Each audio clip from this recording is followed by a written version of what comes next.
बहुत बहुत स्वागत आपका around the world with me के इस स्पेशल एपिसोड में। एपिसोड स्पेशल है, 150th एपिसोड है। और इस एपिसोड में आज मैं आपको लेकर चलूंगा दुनिया की एक बहुत ही पुरानी सभ्यता और पुराने सिविलाइजेशन को देखने, एथेंस में, जो है ग्रीस की राजधानी। एथेंस बहुत ही पुराना शहर है और कैपिटल सिटी होने के कारण यहाँ पहुँचना बहुत ही आसान है। मेडिटेरेनियन सी के किनारे एथेंस स्थित है और यहाँ आराम से पहुँचा जा सकता है। ये स्पेशल एपिसोड डेडिकेटेड है एक स्पेशल पर्सन को, जिनके साथ मैंने यूरोप की सारी कंट्रीज, लगभग सारी कंट्रीज में एक्सप्लोर किया है और सारी कंट्रीज को इनके साथ देखा है। सो आई एम वेरी ग्रेटफुल कि इस इंसान के कारण मैं यूरोप में इतना ज़्यादा सीख सका, यूरोप को समझ सका और पूरे यूरोप में मार्केटिंग स्किल्स मैंने इनसे ही सीखा है। Thank you sir, mister Ashutosh Jain. तो सर के साथ हमारे पूरे यूरोप में बहुत ऐसी ऐसी जगह भी हम घूमे जहां हम दोनों भटक गए थे और आधी आधी रात को हमें सिटी को एक्सप्लोर कर नई नई चीज़ों को वहां पर ढूंढना पड़ता था। तो ये स्पेशल एपिसोड है क्योंकि बहुत सारे यूरोप के एपिसोड मैंने किए हैं जिनमें इन सर का भी फोटो बीच बीच में है, लेकिन ये एपिसोड में स्पेसिफिकली जो डेडिकेट करता हूँ मिस्टर आशुतोष जैन को। इन्होंने बहुत ज़्यादा सपोर्ट किया है मुझे ज़िंदगी की उस समय जब मुझे मार्केटिंग के बारे में कुछ भी नहीं पता था और पूरे यूरोप में मैं ये सीख रहा था। चलिए आगे बढ़ते हैं।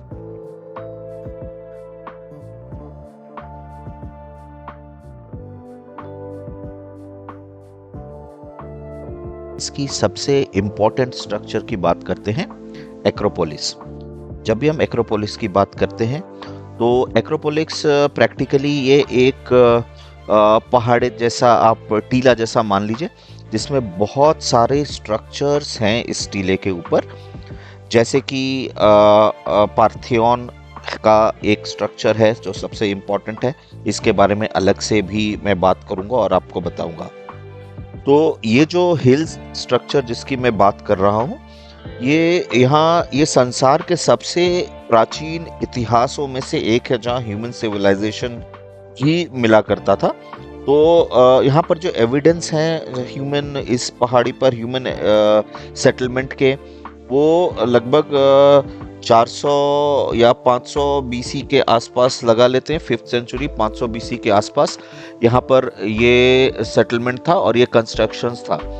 तो यहाँ पर सबसे इम्पोर्टेंट कंस्ट्रक्शन जो है वो एथेना का टेम्पल है और ये सारे रूइंस जो हैं वो एथेना टेम्पल के हैं।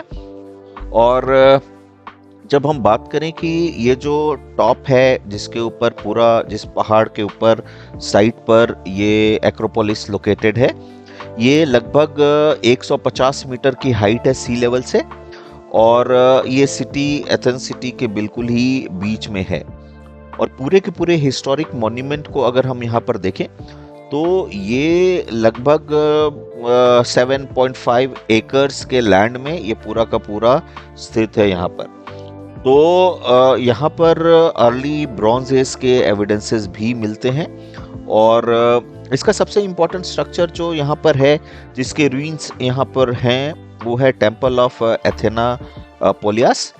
सो जो टेम्पल ऑफ एथेना पोलियास है, ये एक डाइटी थी, मतलब ये एक जिनको प्रे किया करते थे यहाँ के लोग। बट इसका जो कंस्ट्रक्शन है ये कंप्लीट हुआ था 6th से 7th सेंचुरी बीसी में। इस डाइटी को ज़्यादा पूजा जाता था, यहाँ के लोग इसकी भी प्रेयर करते थे। तो इसको ऐसा माना जाता है कि 570 से लगभग 550 बीसी के बीच में इस टेम्पल का, और ये जो स्ट्रक्चर हम देख रहे हैं, इसका निर्माण इस समय किया गया था। तो जो ग्रीक लोग थे, यहाँ पर जो टेम्पल्स का इन्होंने जो निर्माण किया था, इस टेम्पल को एक रॉकफेल्ट फाउंडेशन नाम की एक ऑर्गेनाइजेशन है जिन्होंने इस टेम्पल के कंस्ट्रक्शन में उस वक्त हेल्प किया था। और इस टेम्पल को, जैसा कि संसार के बाकी जगहों में भी टेम्पल को बार बार डिस्ट्रॉय किया जाता रहा था, तो इस टेम्पल को भी डिस्ट्रॉय कर दिया गया था। जो पर्शियन इन्वेजन हुआ था ग्रीस में 480 से 479 बीसी के दौरान, तो इस दौरान इसको पूरा का पूरा ये स्ट्रक्चर तोड़ दिया गया था और 454 बीसी में इस स्ट्रक्चर को दोबारा यहाँ पर एस्टैब्लिश किया गया था। तो यहाँ का जो गवर्नमेंट जो अभी है इस साइट को बहुत ही ज़्यादा हिस्टोरिक इम्पोर्टेंस लेकर के इसको प्रमोट करती है और ये बहुत ही अच्छा, सुंदर, खूबसूरत और देखने वाली जगह है। आज ये इसके कुछ वीडियोस देखते हैं। ये है एक्रोपोलिस का बाकी पार्ट और यहाँ अगर हम देखें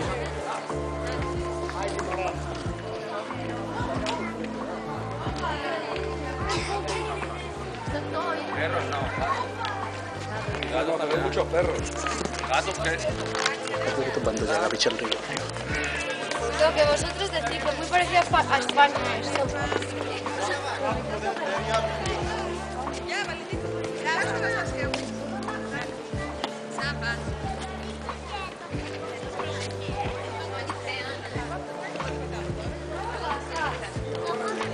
Ahora click करने पे stop हो गया।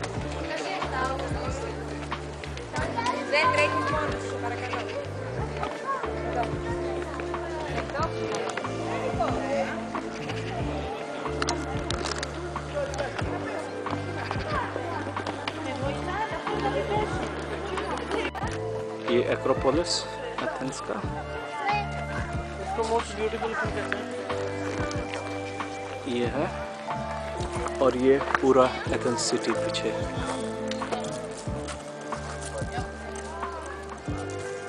एक आर्किपोलिस की एक दूसरे इम्पोर्टेंट स्ट्रक्चर की बात करते हैं और इस स्ट्रक्चर का नाम है एरेक्थियन। एरेक्थियन यानी कि ये एक जो जिस टेम्पल की हम बात कर रहे थे, टेम्पल ऑफ एथेना पोलियस, तो ये ग्रीक एथेना पोलियस टेम्पल के ये रूइंस हैं और इसको अलग अलग समय में अलग अलग तरीके से ट्रीट किया गया था। जब इसके पूरे आर्किटेक्चर और इसके कंस्ट्रक्शन को देखें तो एंशिएंट ग्रीक और रोमन पीरियड के समय बना था।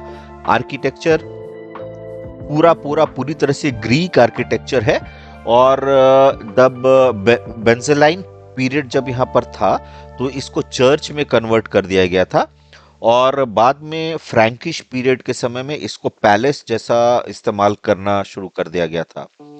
ओटोमैन पीरियड में जब यहाँ पर टर्की ने अपना रूल शुरू किया था तो टर्किश कमांडर्स जो इस सिटी के ऊपर रूल करते थे उन्होंने अपने हरम के रूल जैसा इसको इस्तेमाल किया था। इस टेम्पल के कंस्ट्रक्शन पीरियड की बात करें तो ये कंस्ट्रक्शन हुआ था 421 बीसी में। इस टेम्पल को कंस्ट्रक्शन शुरू किया था और इसका कंस्ट्रक्शन कंप्लीट हुआ था 406 बीसी में। तो ये बहुत ही पुराना स्ट्रक्चर है और एट द मोमेंट अभी जो ये स्ट्रक्चर है ये पूरा का पूरा ग्रीक गवर्नमेंट के अधीन आता है और गवर्नमेंट यहाँ पर टूरिज्म प्रमोट करने के लिए पूरी एफर्ट्स करती हैं। जो इसके पिलर्स हैं वो अलग अलग मूर्तियों के तौर पर उसको कन्वर्ट कर दिया गया है या उस तौर पर बनाया गया था पिलर्स को।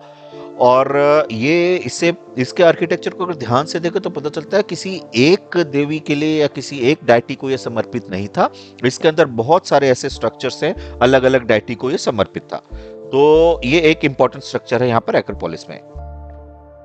रूइंस हैं ये पार्थेनोन के हैं और पार्थेनोन का मतलब मेडन या गर्ल या अनमैरिड वुमेन होता है और ये भी एक तरह का टेम्पल, इनिशियली टेम्पल इसको बनाया गया था। कंस्ट्रक्शन 447 बीसी का है और इसको कंप्लीट 432 बीसी में किया गया था और इस स्ट्रक्चर को दोबारा रीबिल्ट किया गया था। जो टूट गए थे, डिस्ट्रॉय कर दिया गया था बीच में, तो उसको रीबिल्ट 1687 में इसको किया था।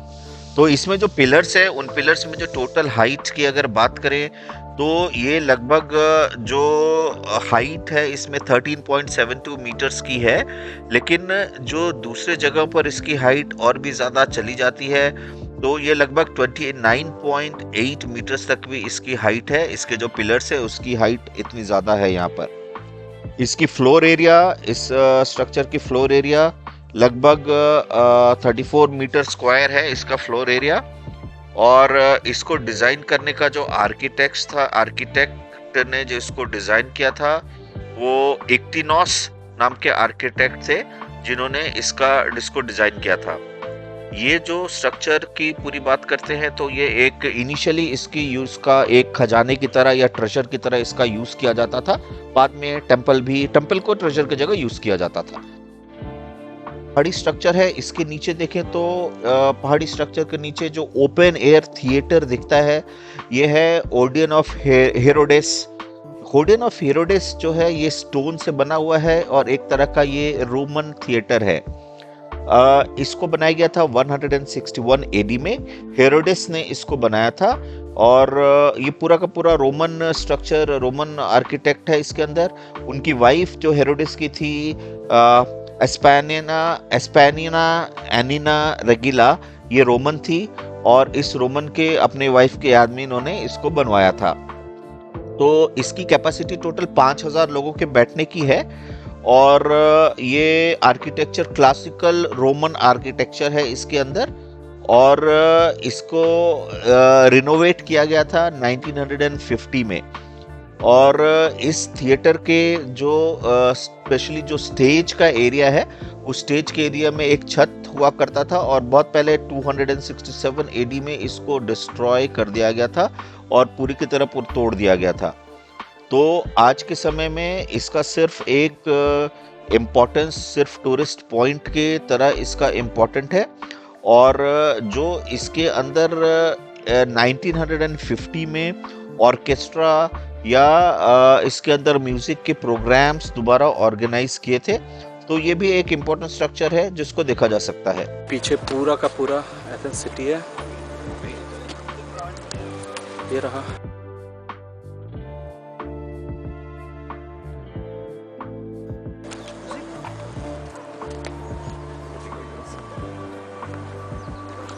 और अगर हम ऊपर देखें एक्रोपोलिस,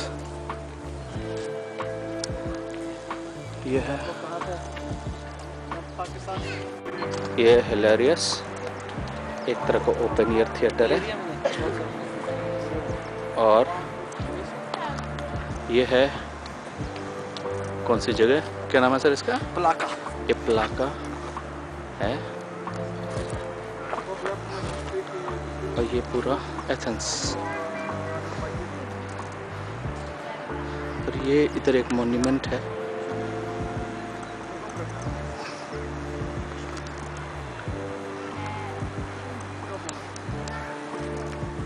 और ये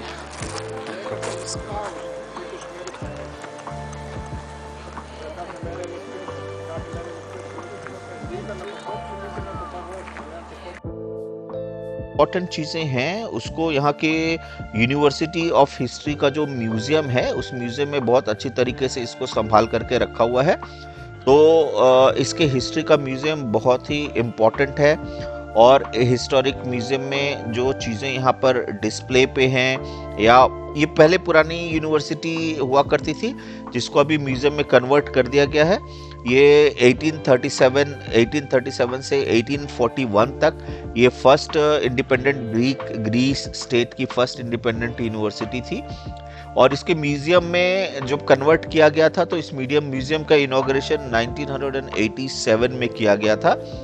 और ये जब था 150th year of anniversary of university of Athens था। तो ये म्यूज़ियम आज के समय में बहुत ही इम्पोर्टेंट रोल अदा करता है अपने सारे जितने सारे स्ट्रक्चर है उसको प्रिजर्व करके और संभाल के रखने के लिए। तो ग्रीस एज सच की बात करें या एथेंस की बात करें तो ये पुराने हिस्ट्री को प्रिजर्व किया हुआ शहर है। शहर में हर कोने में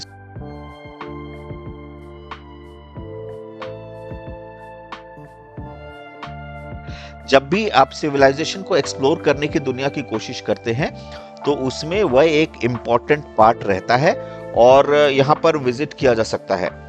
तो दोस्तों, ग्रीस एक अच्छा टूरिस्ट डेस्टिनेशन है। एथेंस जाइए जब भी छुट्टी का मौका मिले और एंजॉय कीजिए इसके बाद मिलेंगे अगले बार अगले एपिसोड में किसी और डेस्टिनेशन पर। तब तक के लिए टेक केयर, बाय बाय।